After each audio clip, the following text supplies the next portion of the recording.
오늘도 이용준 교수님과 함께합니다. 교수님 안녕하세요. 네, 안녕하세요. 저희 네. 지난 시간에 한국 전쟁, 네. 6.25 전쟁에 대해서 좀 살펴봤는데 네. 저는 굉장히 눈을 막 뜬 느낌이었어요. 아, 그래요? 네, 그러니까 그동안 이렇게 국내 문제로 좀 갇혀 있다가 네. 시야를 좀 넓힐 수 있는 좋은 네. 계기가 됐던 것 같은데 네. 이번 시간도 기대하겠습니다. 아, 네. 이번 시간은 뭐 이제 네. 휴전이 어떻게 이루어졌는지 그리고 휴전 체제는 어떤 건지 그런 네. 말씀을 좀 국제법상 네. 진짜 궁금했어요. 네. 아니 전쟁이 끝났다고 하는데 네. 전쟁이 쉬는 중이야라고 네. 하고 지금 쉬는 중이죠. 예, 법적으로는. 그리고 종전 선언을 하려고 하는데 네. 정작 남한인 우리는 사인할 권리가 없다고 그러고 네. 궁금했습니다. 그렇죠. 예. 네. 도대체 휴전은 어떻게 이루어진 거죠? 1951년에 이제 이게 전선이 교착 상태로 가니까 네. 이제 소련의 유엔 대표부 대사로 있던 말리크가 이제 미국에 제안을 합니다. 우리 휴전하자. 아. 잠깐 쉬자. 아하. 야, 이거 문제가 심각하다. 네. 미국 행정부도 복잡했어요. 음. 야, 이거 전쟁을 하는 건 쉬워요. 기분 나쁘면 전쟁하거든요. 근데 그러니까 전쟁을 마치는 건 쉽지가 않습니다. 예. 그래서 예전에 전쟁은 인간의 본성에 대한 관련된 문제인데 네. 휴전은 굉장히 법적인 문제입니다. 아. 그 제도적이니까 아티피셜해요. 사람이 이렇게 네네. 만든 거예요. 네네네. 네. 예전에 오. 그 우리 지도 교수님께서 그러셨는데요. 유럽에서 축구를 보고 되게 놀랬대요. 축구는 전쟁이 30년 전쟁, 심지어 100년 전쟁이랬잖아요. 끝내는 방법을 모르는 거예요. 네. 죽을 때까지 싸운다. 그렇죠. 근데 축구를 보니까 승패가 분명하고 어허. 어떻게 하면 이기고 지는 거가 나오고 그다음에 시간이 딱 있더래요. 90분. 90분 딱 그러면 지금 시간부로 남의 골대 먼저 넣은 것도 그렇지, 계산해서. 그렇지. 예. 그래서 야 우리 저렇게 해보자. 어허. 그래서 이제 그렇게 만들었다고 하시더라고요. 의미가 있어요. 예. 그래서 이제 휴전 협정 체결을 위해선 음. 본격적인 그 협상이 진행이 되죠. 네. 그런데 쉽지가 않았습니다. 여러분. 51년의 이야기가 그럼요, 51년 나왔는데 여름에 결국 53년까지 2년을 갔으니까. 끌었죠. 그것도 예. 그냥 얼버무려서 휴전을 했어요. 그래서 이렇게 뒤탈이 많은 겁니다. 네. 그래서 휴전 과정에서 이제 가장 큰 문제였던 것들이 뭐 특히 포로 교환 문제들, 그 다음에 전선을 어느 선에서 마칠 것이냐 이런 문제가 이제 논의가 자꾸 되다 보니까 네. 뭐 중간에 끊어지기도 하고 그랬죠. 예. 그 휴전의 결국 당사자로서는 네. 우리나라, 그러니까 남한은 빠져 있었고. 빠져 있죠. 빠져 네. 있고 유엔군 사령관이면서 미군 미국 사령관 사령관. 클라크, 네. 그다음에 뭐 북한은 김일성, 그다음에 중국? 중국은 팽덕회의 그 사령관이 사인을 네. 하죠. 네. 그래갖고 휴전이 일단 이루어진 건 1953년 아시다시피 7월 27일 날입니다. 뭐 악수 한 번 없이 그냥 사인하고 마치죠. 그런데 그때 여러 가지 남겨진 문제가 있었는데요. 네. 양측 다 협의가 잘 안 되는데 아이젠하워 정부가 출범을 했어요. 그래서 아이젠하워는 대선 공약으로 한국 전쟁을 빨리 끝내겠다라는 게 대선 공약이었거든요. 네. 누구나 그렇습니다. 그럼요. 이라크 전쟁 끝냈다고 오바마 들어오고요. 그럼요. 그래서 이제 그걸 끝낸다고 했기 때문에 빨리 끝내야 됐기 때문에 현지 사령관한테 야 대충 끝내. 그래서 이제 대충 끝냈죠. 그리고 대충 끝내는 대신에 나머지 문제는 1954년 제네바 정치회담에서 해결하자. 따로 만나서 다시 따로 하자. 하자. 예. 그래서 서로 물론 그때 안 되는 걸 알고 있습니다. 근데 네. 일단은 전쟁을 마쳐야 되니까 휴전을 하죠. 제네바 정치회담에서 54년 4월부터 5월까지 모였는데 이 제네바 정치회담은 한국전에 대한 후속 조치가 아니라 인도차이나 문제를 우선으로 하고 네. 그다음에 한국 전쟁을 이제 곁다리로 끊었는데 뭐 아무 진전도 없는 상태로 오늘날까지 네. 우리가 방송한 오늘 이 순간까지 그 체제가 오는 겁니다. 네. 그 와중에 이제 큰 한 번의 이슈가 있었는데 많이 들어보셨겠지만 방공포로 석방 문제예요. 이거는 이승만 대통령이 지금 빅히트인데 한국 전쟁을 좀 휴전을 복잡하게 만든 원인이기도 하고 네. 6월 18일 날이죠. 6월 18일 날인가 그 이승만 대통령이 그 반공포로들을 분류해서 이제 갑자기 석방을 하게 됩니다. 전 세계 깜짝 놀랐죠. 결론적으로 그래서 우리 포로들이 잘 못 돌아온 거예요. 북쪽에서 그래 우리는 우리 포로 안 넘겨 이런 식으로 해서 지금까지도 뭐 국군 포로 송화 문제가 있는데 그 문제이긴 한데 예. 저는 놀란 게 6월 21일자 뉴욕타임스에 네. 이승만 대통령 본인 이름으로 기고를 합니다. 뭐라고요? 지금 유엔이 한반도의 평화를 위해서 얼마나 미국과 유엔이 악영향을 끼치고 있는 건 전 세계 그 평화를 사랑하는 모든 인민들이 알 것으로 잘 알리라고 생각한다. 네. 그저께 있었던 반공포로 석방은 나의 책임하에 나의 지시에 의해서 이루어진 거다. 문제가 있으면 나를 잡아라. 그리고 잘 보호 중에 있다. 각 지역 요즘 말로 지자체에서. 네네. 네 그렇게 얘기하고 유엔과 미국은 한반도 평의 진정한 평화가 무엇인지를 다시 한번 생각하기 바란다. 뭐 이승만 대통령에 대해 저도 사실 되게 비판적이지만 이 네. 문제는 국제법 학자로서 네. 또 뛰어난 외교관으로서 네. 정치가로서 요즘도 이만한 배포를 가지고 자기 명의, 자기 이름으로 뭐 뉴욕타임스에 이렇게 기고를 해서 당시 네. 그렇게 코너에 몰려 있는 그 약한 나라 지도자가 미국과 전 세계를 상대로 이렇게 일종의 그 싸움을 건다는 거 네. 그거는 쉽지는 않은 문제였습니다. 그 문제는. 네. 그래서 당시 처칠 수상도 뭐 유명한 얘기 뭐 쓰레기통에서 장비가 됐다고 얘기했는데 네.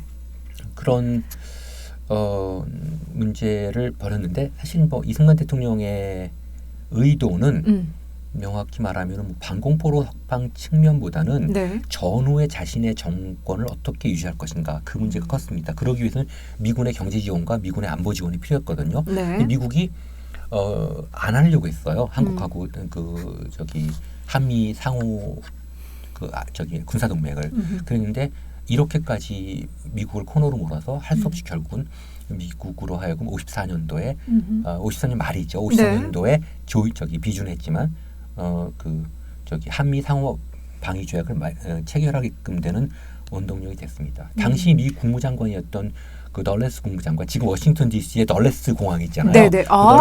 그 널레스 국무장관의 회고록을 보면 한 챕터가 한국 문제인데요.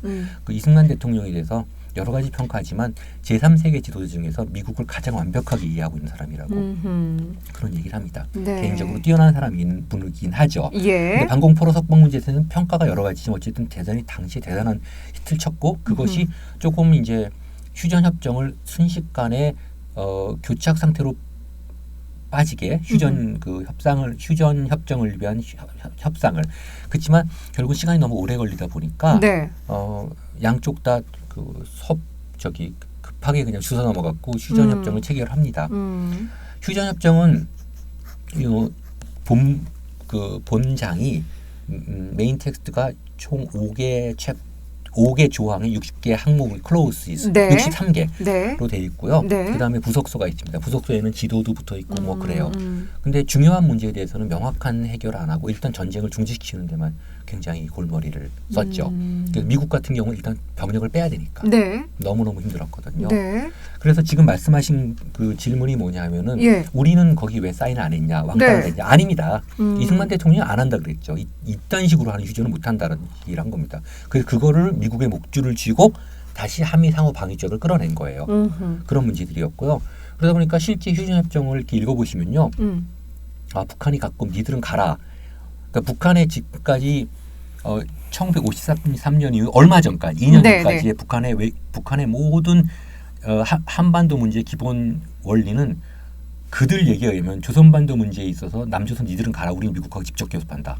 근데 그저께 엄청난 일을 한 거죠. 네네. 예, 문재인 대통령 오세요. 네. 그거 진짜 엄청난 일입니다. 그거 하나 돌리려고요. 얼마나 고생을 했는지 몰라요. 그러니까요. 조금만 우리가 방심을 하면요. 바로 미국하고 붙습니다.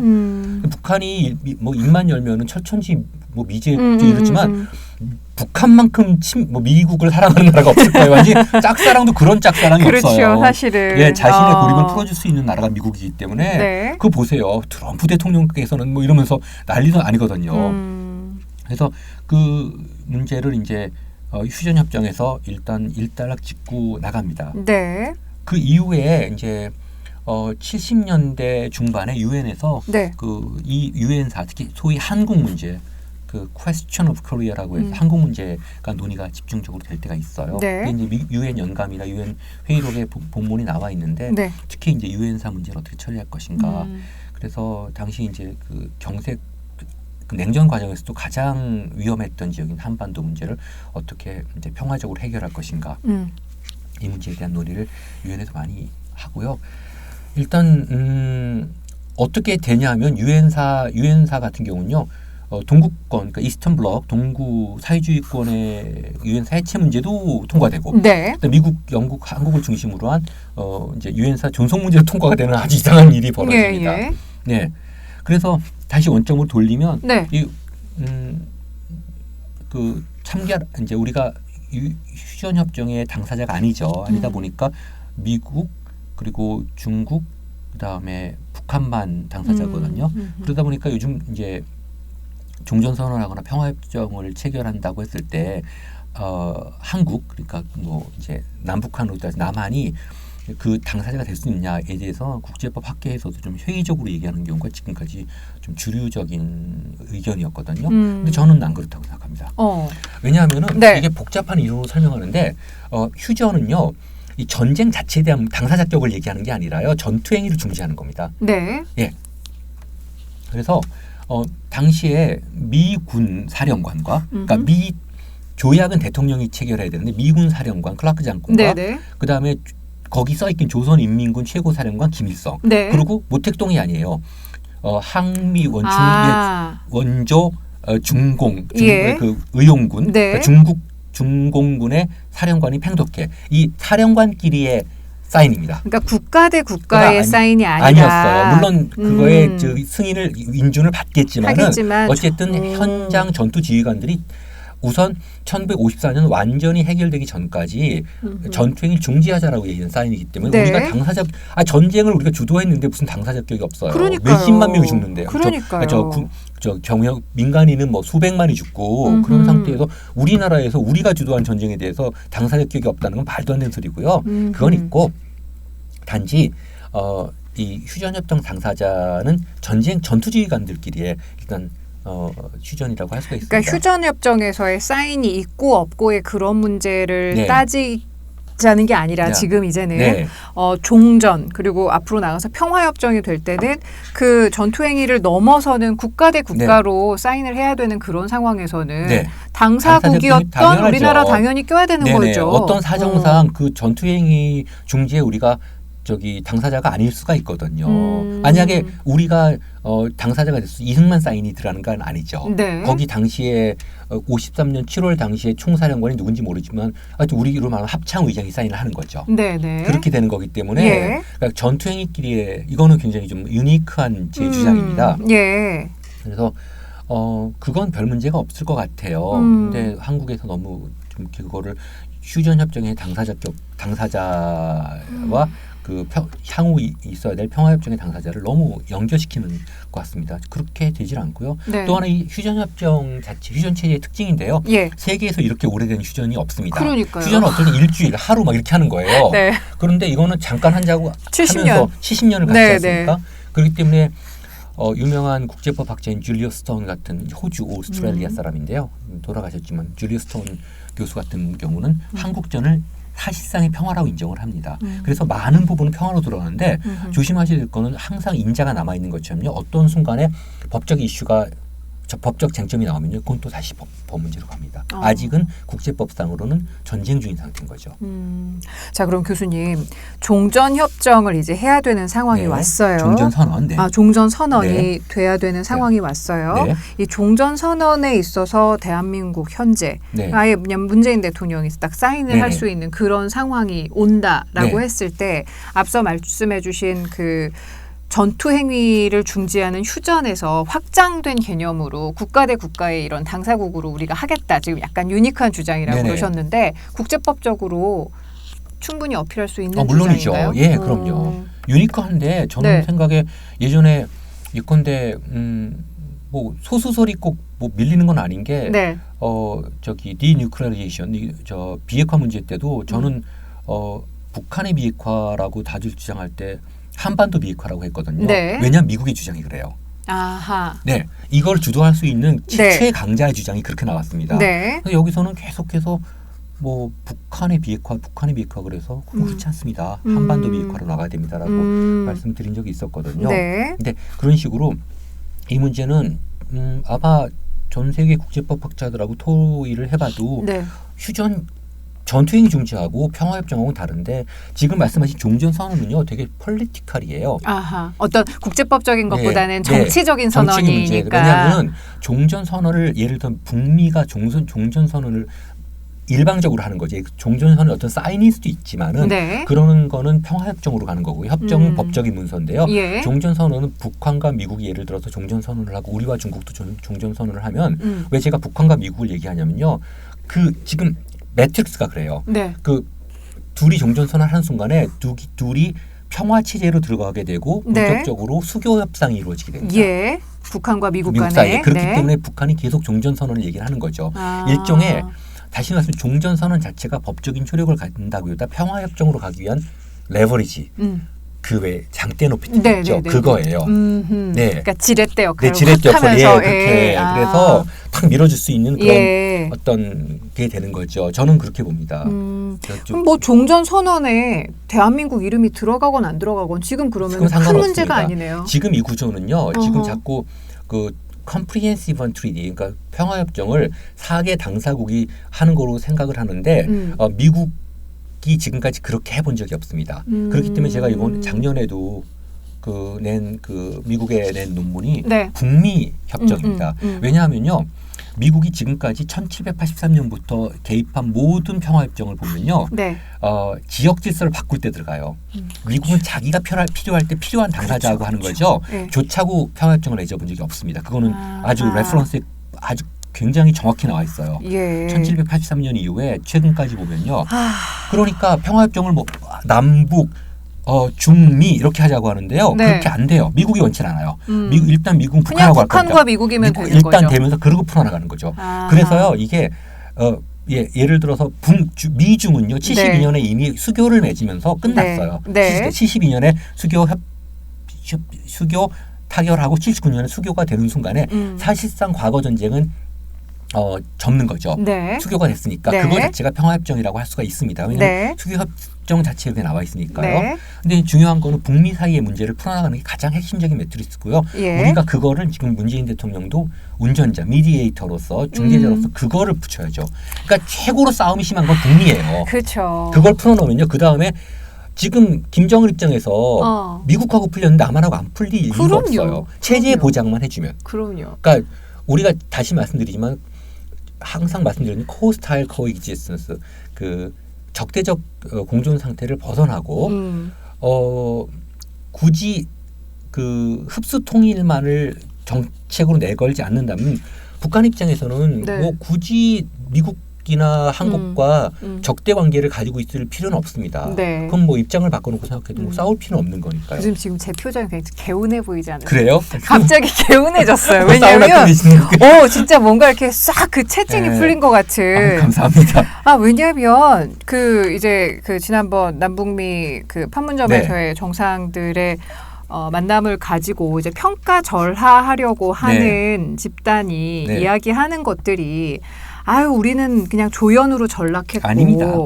개구로 전락하고 약간 아닙니다. 그런 식으로 표현을 했는데 사실 북미가 네. 주연인 게 주연인 맞죠. 게 맞어. 이 전쟁은 이 판은 그렇습니다. 그렇죠. 네. 이 판을 잘 활용을 해서 멍석 깔아 주신 거고요. 네. 문재인 대통령, 네. 우리 정부 같은 경우는 조연 역할이 맞는 거고 객 역할이 맞는 네. 거네요. 네. 그걸 이해를 못 하셨던 네, 거죠. 정확한데 모리에서 기초하는데 이 모리에는요. 어허. 이건 법적인 이슈인데 자꾸 정치적으로 해석하려고 해서 그렇습니다. 그렇네요. 예, 상당히 법적인 이슈예요.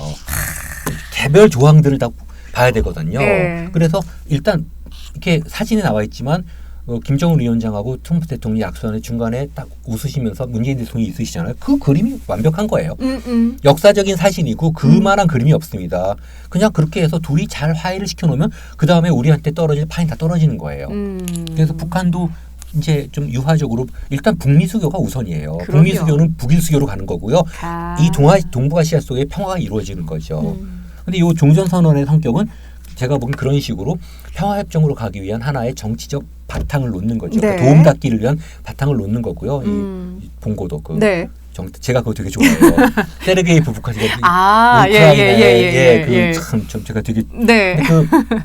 그게 없으면 안 돼 있잖아요. 네. 그거를 종전선언으로 하면 북미 간의 평화 교섭으로 본격적으로 들어갈 수가 있습니다. 미국도 그래 나 종전선언 하겠다라고 하면은 네. 법적인 효력은 없지만 일단 정치적으로 들어간 거고 음흠. 정책 교섭을 통해서 평화협정이 체결되는 거죠. 북미 간 평화협정이 체결되면 네. 그 다음부터는 정말 네. 일사천리. 네, 맞습니다. 그리고 모든 건요 한 번에 이렇게 일괄 타결로 안 돼요. 개별적으로 인권, 평화, 다 이렇게 개별적인 교섭을 해서 자연스럽게 그 밑바닥부터 평화가 이루어지게 만들어야죠. 하루 아침에 뭐 남북, 미중 정상들이 모여서 막 울면서 막 이러는 거 아닙니다. 그렇게 우리도 그렇게 하고 싶고 저도 정말 그걸 너무 마음속으로 바라는데 네. 안 되게 돼 있어요. 그러니까 진짜 무슨 뭐 정말 이렇게 어마어마한 고장이 났어도 하나 나사부터 풀어가면서 고치는 것처럼요. 꼬여있는 실 푸는 것처럼. 시간이 걸려요. 근데 지금 그래도 2년 동안에 여기까지 끌고 왔습니다. 네.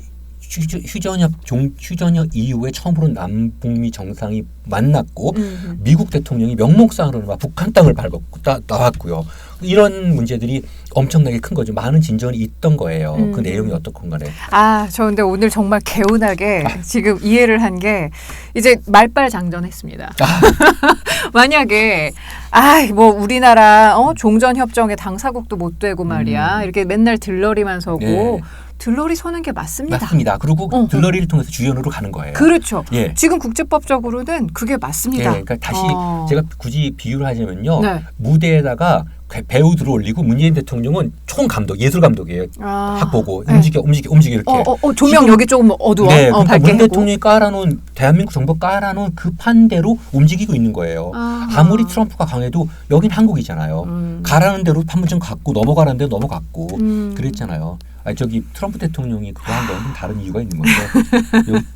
근데 이건 어쨌든 다시 말씀드리지만 법적인 이슈를 정치적으로 해석하다 보니까 자꾸 몰이해가 벌어지는 거죠. 그리고 이제 뭐 얼마 전에 또 뭐 그 나모 대표님도 그러셨던데 네. 불안하죠. 자꾸 이렇게 평화가 오면 그들은 불안한 사람들이거든요. 그걸 활용해야 되거든. 예, 그 적대적 관계를 활용해야 되는 분들이다 보니까 네. 불안해요. 알겠습니다. 그래서 평화협정을 북미 간에 네. 미국 간에 일단 이제 맺을 수 있도록 해야 되는 거죠. 그러면 자연스럽게 이제 적대적 관계들이 청산이 되면서 나가는 겁니다.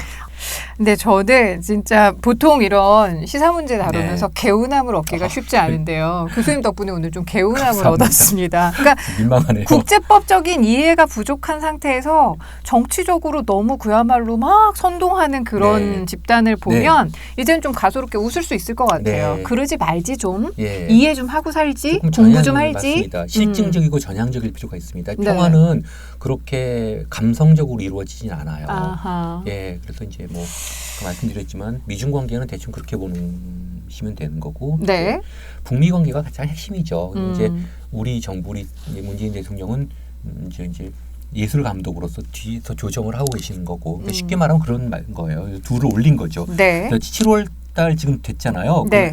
하계 시즌 블록버스터 아닙니까? 그렇죠. 자 이제 전부들 네. 표정 잡고 들어간다 네. 이렇게 나가는 거고요. 네. 트럼프 대통령은 그럴 수밖에 없는 입장인 게 대선 들어가거든요.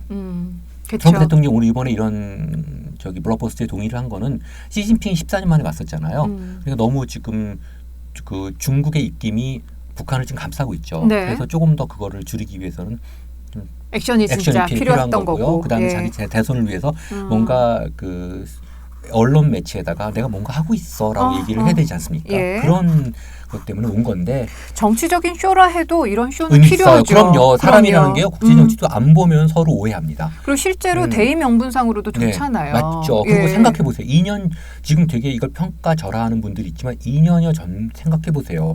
다 망쳐놓고 아니 남북 관계가 전쟁 직전으로 갔는데 어쨌든 지금은 미사일도 안 쏘고 그 다음에 핵도 안 하고 계속 만나잖아요. 네네. 그리고 뭐 외신 기자들 만난 문제들에 대해서 막 그것도 막 첨삭을 해갖고 비난을 하는데 그 영변 핵시설의 폐기가 사실 완전한 비핵화로 가는 출발은 될 수가 있죠. 네. 네. 근데 원래 미국 간의 협상은 영변 핵시설에 대한 폐기를 전제로 그거를 딜을 한 건데 갑자기 미국이 플러스 알파를 얘기하니까 북한 입장에서 좀 당황하는 거죠. 근데 이제 하노이로 돌려보면은 그때 미국은 할 생각이 없었던 거예요. 애시당초 할 생각이 없었던 거니까요. 삥이나 뜯자. 그것도 형한테.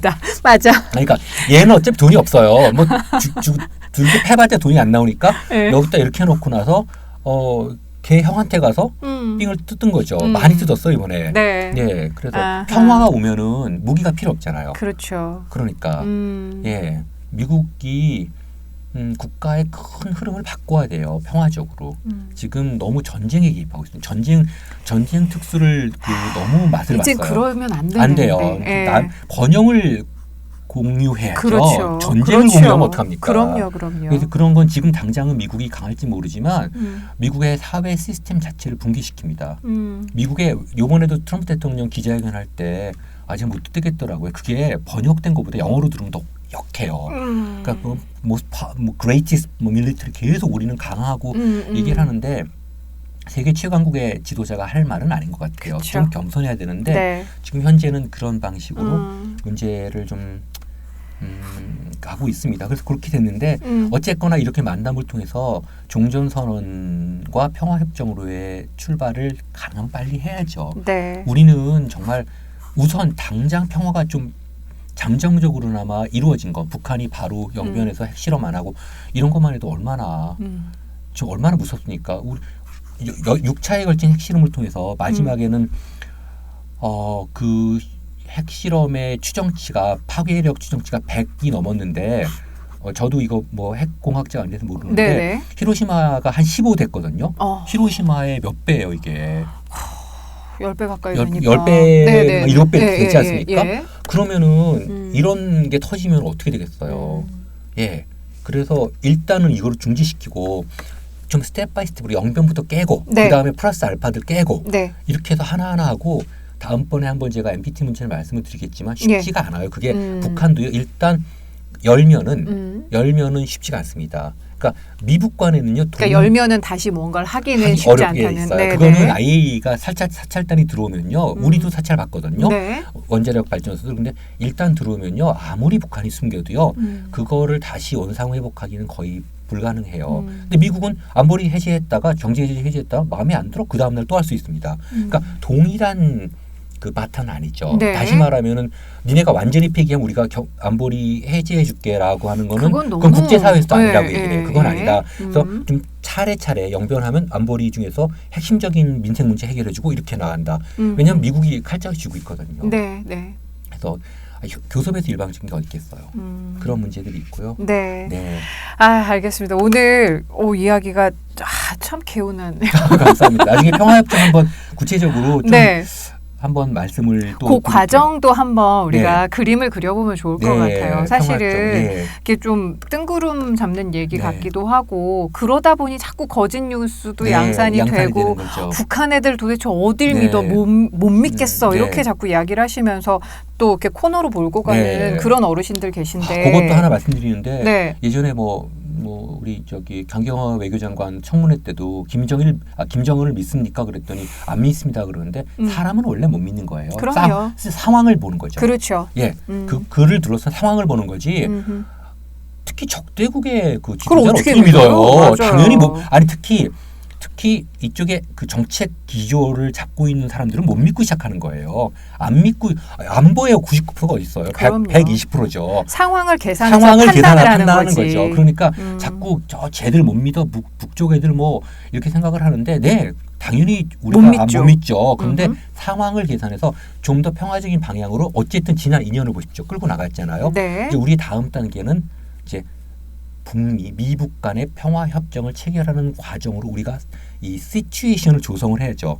네, 조성을 해서 좀 불도 떼주고 좀 잘 좀 해봐라고 어떤 방식으로 나오기 위해서는 우리의 최선의 노력을 다해봐야죠. 그렇게 네. 해야지 향후 이렇게 경제 통합과 좀 더 경제 교류 그리고 이렇게 이제 평화 공전 네. 이 문제로 하루 아침에 통일이 되는 게 아니라 평화 공전 그다음에 경제 공존, 경제 통합, 경제 공동 경제 발전 이런 걸로 해서 어떤 일이 있어도 북한의 붕괴론을 전제로 해서는 이 문제가 풀리질 않습니다. 어째 붕괴 안 돼요. 왜냐하면 중국이 있어서요. 네.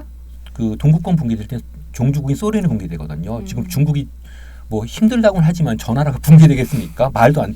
지난 3,000년간의 역사를 보면요, 금방 붕괴 안 돼요. 네. 한 그래도 150년은 가요. 150년이면 150년 저희는 이제 사라지고 없는. 네, 그러니까 네. 최소 150년은 가기 때문에 보통 한 300년 가잖아요. 명청 이런 거 보면 네네. 그 시스템이 300년 가는데 황당하게 무너지는 원나라 같은 나라 보면 뭐 그런데 중국을 뭐 중국이 붕괴됐으면 좋겠다라고 말씀하시는 분들이 있지만 그거 뭐 그럴 뭐 남의 나라 붕괴돼서 가능성도 없고 그럼요. 그렇기 때문에 북한 붕괴론에 기초한 거는 어렵고 그래서 이렇게 보고 한번 네.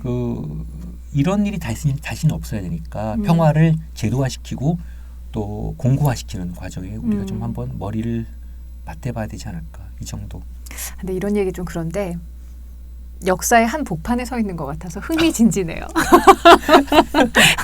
너무 뭐 네. 낙관론적으로 이야기를 한다고 생각하시는 분들도 계시겠지만 그게 또 근거 없는 낙관은 아니니까 스텝 바이 스텝 우리가 밟아갈 수 있는 거에 대해서 또 다음 시간엔 공부를 하겠습니다. 네, 알겠습니다. 교수님 개안이라기 개안이라기보다는 좀 개운한 해안을 주셔서 그리고 시청자 여러분께서도 국제법에 대한 좀 관심을 가져주십시오. 이거는 대부분이 우리는 법적 이슈고요. 네. 뭐 오늘 아베도 뭐 그랬고 네. 뭐 매일같이 법적 이슈입니다. 알겠습니다. 네. 국제법적인 이해를 넓혀주시는 이용준 교수님과 함께한 시간이었고요. 다음 시간도 기대할게요. 네. 고맙습니다. 감사합니다. 감사합니다. 네. 안녕.